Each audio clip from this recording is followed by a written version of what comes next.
انا مش معايا فلوس ابقى في كاس العالم. يعني البريف كان فيري سيمبل، انا مش معايا فلوس في كأن انا ابقى في كاس العالم، ازاي ابقى جزء من الباص اللي الكونفرسيشن او الباز اللي بتحصل في كاس العالم من غير ما ادفع فلوس.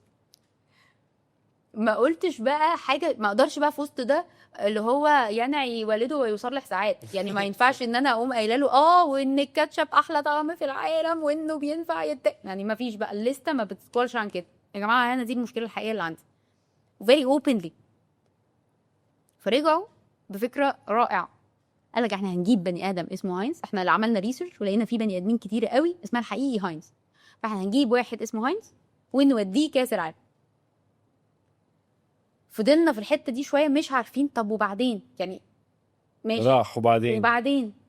فانا كنت كطفله بحب العب لعبه اسمها، كان في لها فيرجنز كتير قوي، كانت في لها فيرجنز بالانجليزي اسمها ويرز والدو، وهنا في مصر كان اسمها أين عينة شلبي. شلبي. انا بالظبط.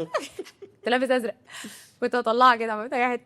فكان عينة شلبي ده بقى، قلت له احنا بس احنا نعملها عينة شلبي ويرز والدو، فنحطه عليه QR كود تخلي الناس تدور عليه. وقد كان.